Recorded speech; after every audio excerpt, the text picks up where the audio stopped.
Alright guys, on this video we're going to talk about different type of well tanks and pumps. I've been asked to do a video about pumps and wells, so I'm going to do it.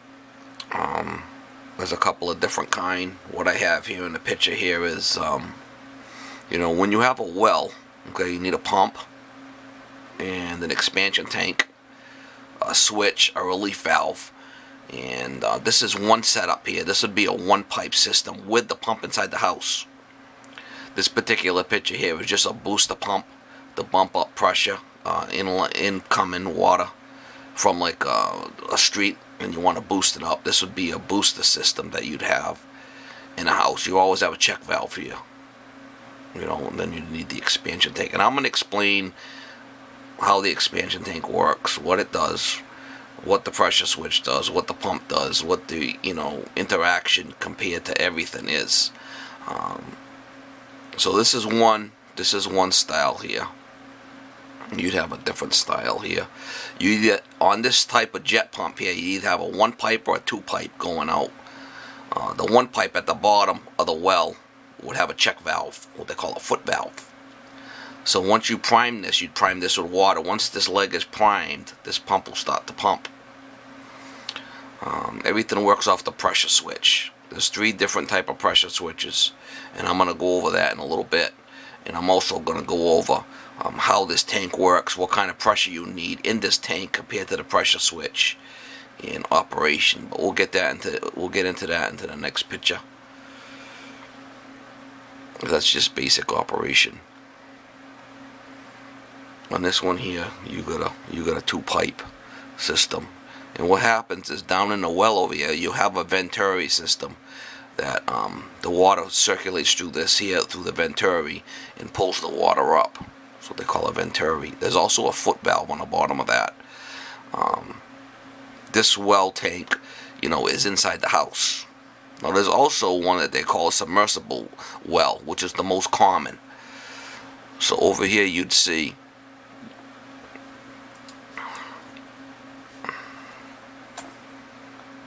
this would be the most common well you'd see. Okay, you'd have a pressure tank here, a bladder tank most of the time, and there's different size bladder tanks. Then you'd come out here, this is usually 1 inch, you'd come out to what they call a tank T. Okay, and you got your pressure switch. Usually the ones I have would have a 1 inch tank T like this. They'd have a 1/2 inch tap over here and a 1/2 inch tap over here. They wouldn't have this T here.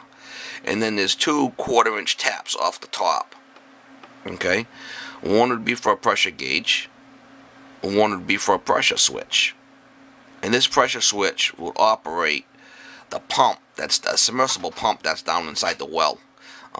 There'd be a check valve right here, a brass check valve, and then you would have black plastic piping going out down to the well. And the pump would be down inside the well. So what would happen is you'd have a drain on one of these tappings, and you'd have this 75-pound relief valve over here on the other side. Like I said, piping coming in, check valve here, so you couldn't leak the water back out. Submersible pump would be down inside the well. You come over here to a shut-off to shut off water to the house. Now let me explain what the pressure switch does in the diaphragm in the tank, what the deal is with that. Alright, so here we go. This is just another picture of the submersible pump. Now these would be different gallons per minute. Depends on the well, how much the well's putting out. Different horsepower. Usually a 3/4 horse is a common one to go with. And it depends on what the well. Some wells are down 100 feet. Some wells are down 400 feet. It depends. Obviously, this is down usually 4 feet in the ground to stop it from freezing. It would be what they call a pitless adapter right here. It's like a little... this adapter comes in here to a little V, and then you would drop this down into that V, and it'd lock in. So if you ever had to take this pump out, you take this cover off, you drop down a 1 inch pipe that would screw onto this, and you come up with a T, 1 inch black pipe with a T handle, and you'd pull that pump right out, and you'd pull that submersible pump right out. And then you'd bring it back down, you drop it down with that T right into the pitless adapter that's down 4 feet in the ground so it don't freeze, and then you'd back that threaded pipe off to get it out. So you got your submersible pump coming in through a check valve, okay, into the tank T. You'd have your relief valve, your pressure switch, your gauge, and your boiler drain there, if you ever had to drain it. And then coming out here, you'd have a shut-off.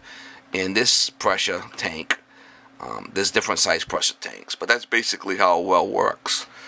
And I'm going to go over the switches now. Let me see. Alright, there's three basic switches.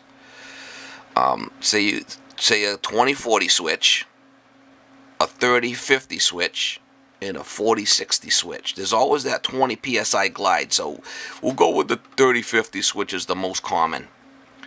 Okay, at 30 pounds, the pump will kick in and pump back up to 50 and shut off.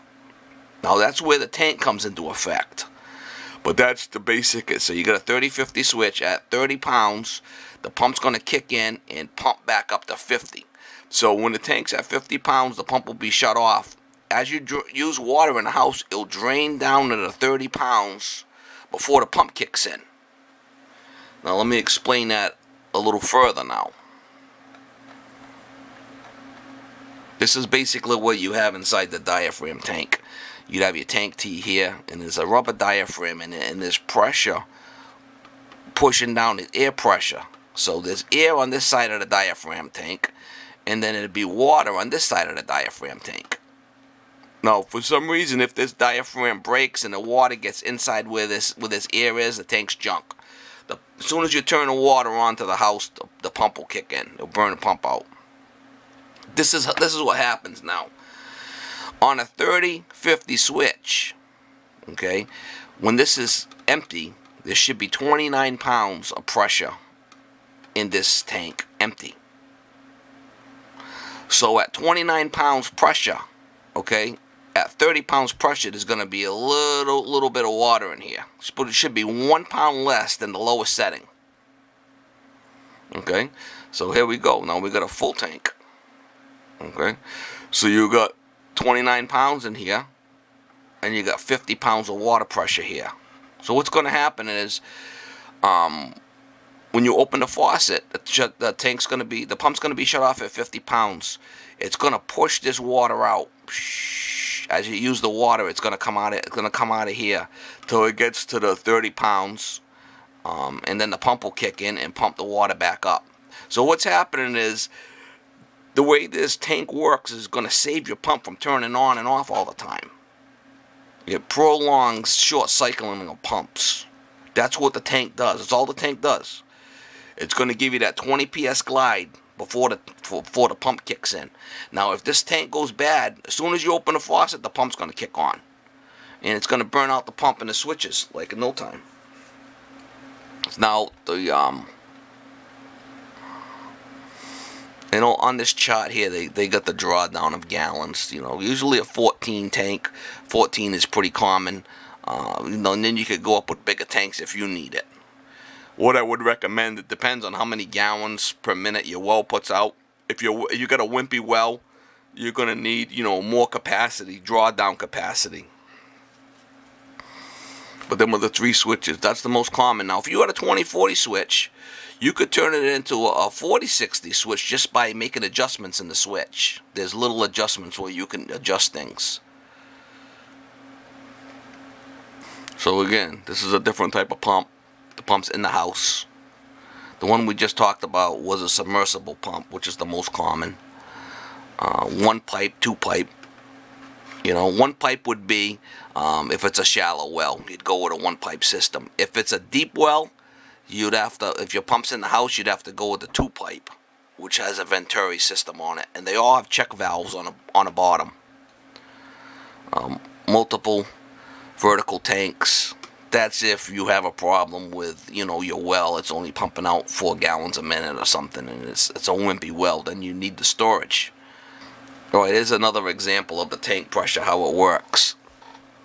This would be a perfect example of a 30-50 switch. Okay, so at 30 pounds, the pump would kick in. There'd be no more water in this tank. Okay, so the pump would fill up to 50 psi and then shut off. And what you're doing is you're pushing water into this diaphragm tank. Okay, then as you open the faucet, you got the 20 psi glide. the pump's not going to kick on because this water pressure, this water is going to come out of this tank all the way down to 30 pounds, okay, before the pump kicks on. And then that's where that diaphragm in that tank works. That's the way that them tanks work. It's very simple procedure. This is a better diagram.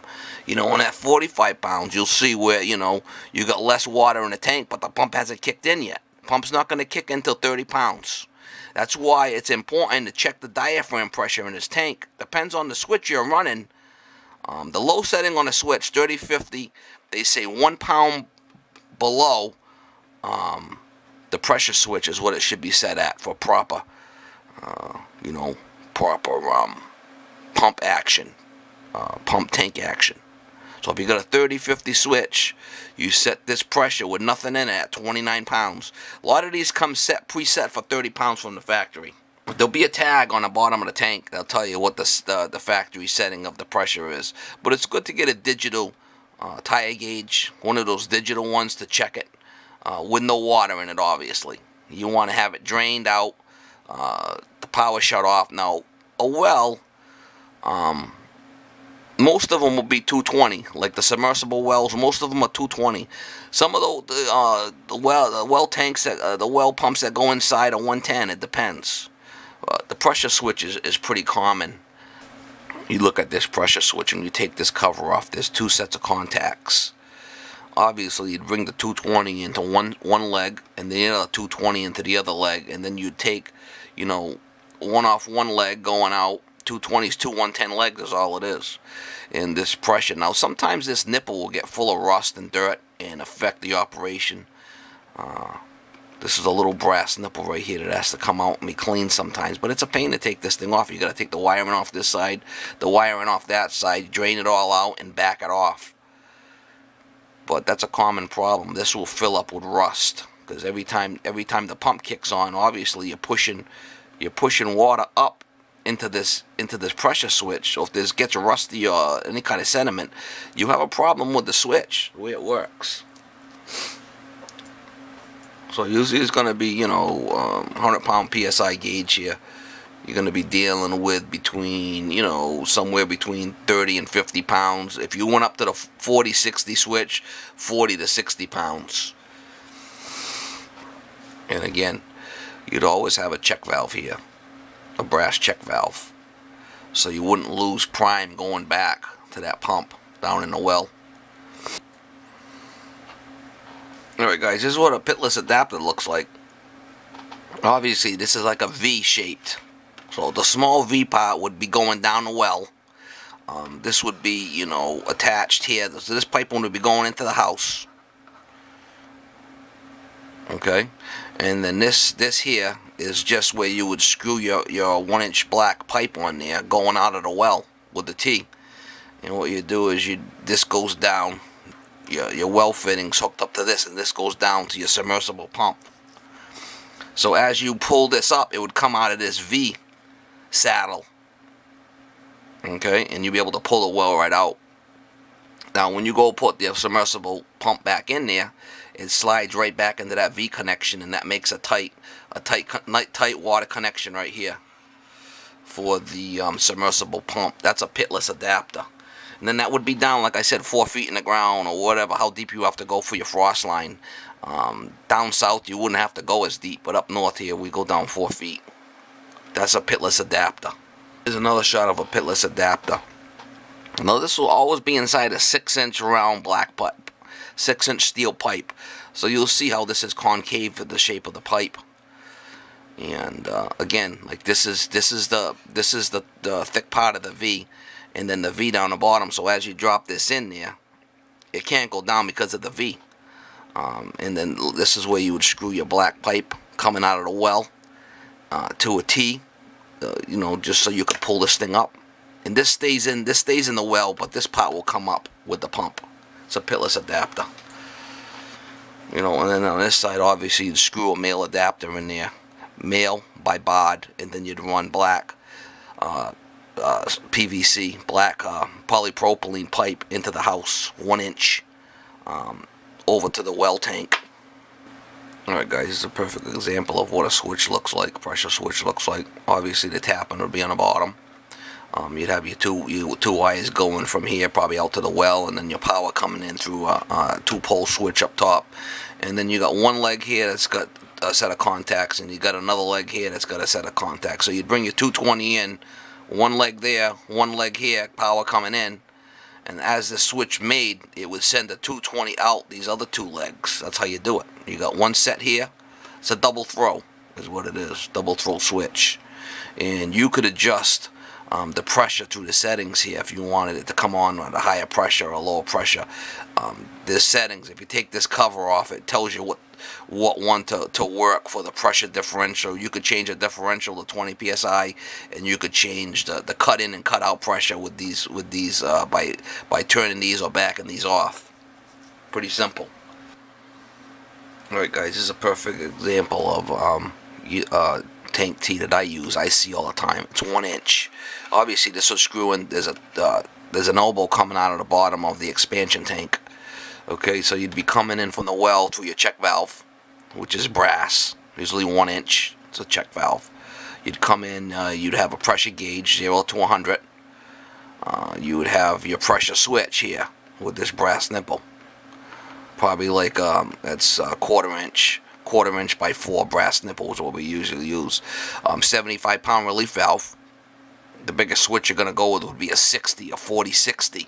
So you wouldn't have no more than 60 psi in the tank. So this is a well. This is designed for a well, 75 pounds. You'd have your boiler drain to drain the system down, and you'd have your shut off here going into your house. Now this could be, you know, on the copper or here, either one. But that's a perfect example of a submersible pump setup that I would use. You know, the other diagram that you've seen only had one tap, and they had a T. They had the relief valve and a boiler drain off that T. But this is the way I see them all the time. It's what they call a well tank T, 1 inch tank T.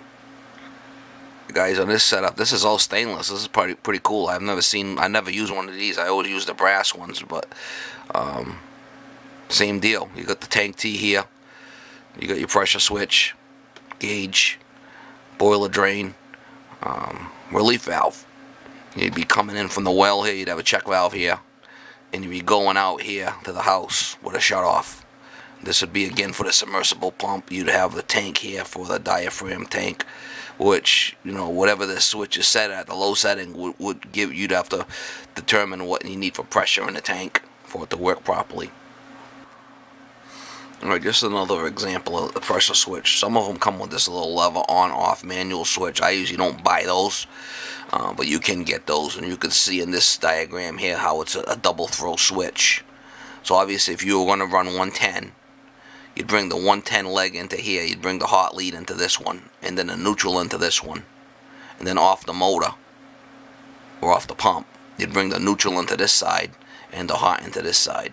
So as this thing closed, it would send the power through to the motor, the neutral through to the motor to run the motor. And you always have a ground here. You have to make sure that ground's hooked up. And again, adjustment for your, you know, your 20-degree PSI glide and pressure differential. But I usually just buy the 30-50 switch as a common switch. If they're having a problem and they want the 40-60, I'll usually just adjust the switches I have in the truck.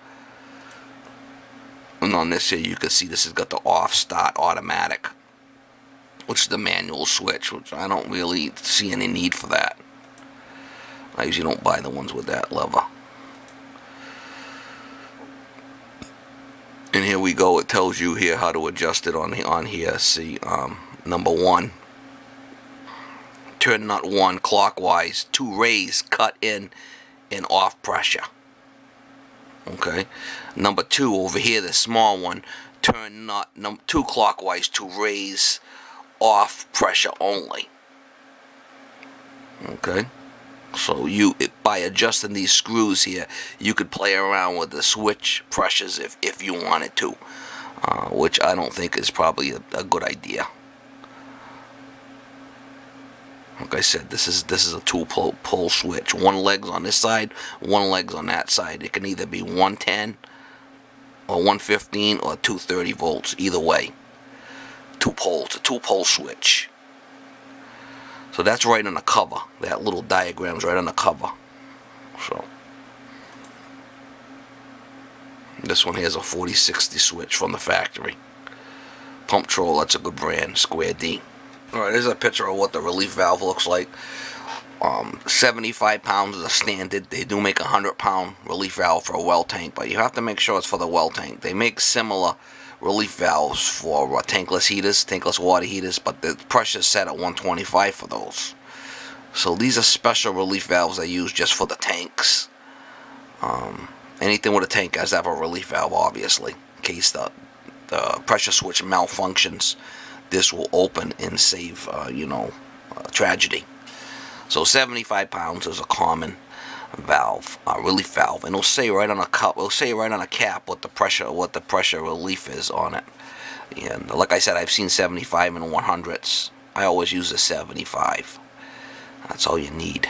Hey guys, this is what the 1-inch check valve looks like. This will screw on to the tank T, and there's a spring in here with a diaphragm. That's how the check valve works. It's a vertical or a horizontal check. It's on a spring, and it's got a diaphragm in here. Very common for wells. That would go right at the tank. Now you'd see a foot valve on a shallow well with the pump inside the house. The pump would be on top of the expansion tank and be one pipe coming down in the well. Then you'd have a foot valve like this in that type of system, a shallow well.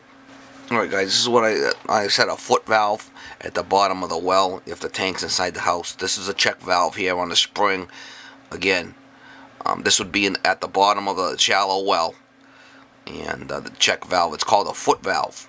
There's a check valve right here that holds water in that leg as your, when the pump shuts off. This will always have water in it. And as the pump starts pumping, it will open and let more water through. Then when it shuts, the head pressure from the water will shut that check valve off. It's spring loaded. Spring loaded. That's a foot valve. I think it was $600. You've got the relief valve there. You got the relief. Nice job. Now that's good because too many shoddy workmanship things going on around here lately. That was a building inspector that was upstairs. Oh, was it? Yeah, because I don't know if you noticed the metal roof up there. I did.